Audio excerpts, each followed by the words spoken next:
Channel सागर भक्तिमाला में आपका स्वागत है। आज हम अजा एकादशी व्रत की कथा सुनते हैं। अर्जुन ने श्री कृष्ण से कहा, हे पुंडरीकाक्ष, मैंने श्रावण शुक्ल एकादशी अर्थात पुत्रदा एकादशी का विस्तार पूर्वक वर्णन सुना। अब आप कृपा करके मुझे भाद्रपद माह के कृष्ण पक्ष की एकादशी के विषय में भी बतलाइए। इस एकादशी का क्या नाम है तथा इसके व्रत का क्या विधान है? इसका व्रत करने से किस फल की प्राप्ति होती है? श्री कृष्ण ने कहा, हे कुंती पुत्र, भाद्रपद माह के कृष्ण पक्ष की एकादशी को अजा एकादशी कहते हैं। इसका व्रत करने से सभी पाप नष्ट हो जाते हैं। इहलोक और परलोक में मदद करने वाली इस एकादशी व्रत के समान संसार में दूसरा कोई व्रत नहीं है। अब ध्यान पूर्वक इस एकादशी का महात्म्य श्रवण करो। पौराणिक काल में भगवान श्री राम के वंश में अयोध्या नगरी में एक चक्रवर्ती राजा हरिश्चंद्र नाम के राजा हुए थे।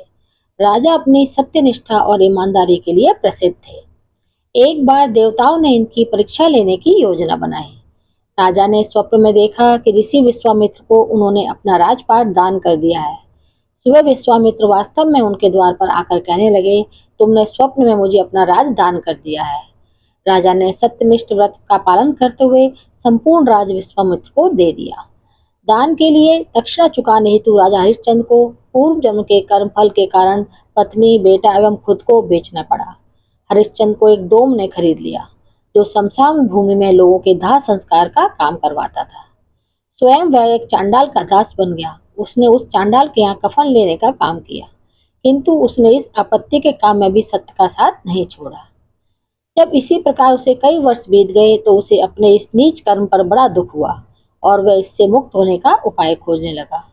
वह सदैव इसी चिंता में रहने लगा कि मैं क्या करूं, किस प्रकार इस नीच कर्म से मुक्ति पाऊं।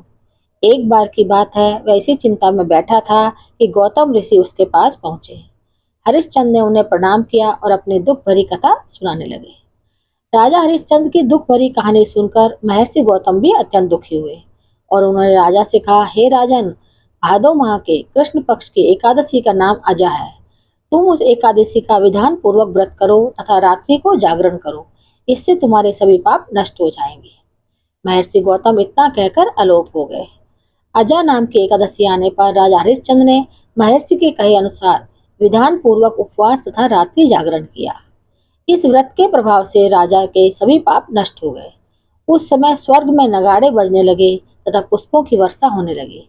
उन्होंने अपने सामने ब्रह्मा, विष्णु, महेश तथा देवेंद्र आदि देवताओं को खड़ा पाया। उन्होंने अपने मृतक पुत्र को जीवित तथा अपनी पत्नी को राजसी वस्त्र तथा आभूषणों से परिपूर्ण देखा। व्रत के प्रभाव से राजा को पुनः अपने राज्य की प्राप्ति हुई। वास्तव में एक ऋषि ने राजा की परीक्षा लेने के लिए सब कौतुक किया था, परंतु अजा एकादशी के व्रत के प्रभाव से ऋषि द्वारा रची गई सारी माया समाप्त हो गई और अंत समय में हरिश्चंद्र अपने परिवार सहित स्वर्ग लोक को गया। हे राजन, यह सब अजा एकादशी के व्रत का प्रभाव था। जो मनुष्य इस उपवास को विधान पूर्वक करते हैं तथा रात्रि जागरण करते हैं, उनके सभी पाप नष्ट हो जाते हैं। अंत में वे स्वर्ग को प्राप्त करते हैं। इस एकादशी व्रत की कथा के श्रवण मात्र से अश्वमेध यज्ञ के फल की प्राप्ति हो जाती है। जय श्री हरि। मेरे चैनल को सब्सक्राइब, शेयर और लाइक जरूर करें। धन्यवाद।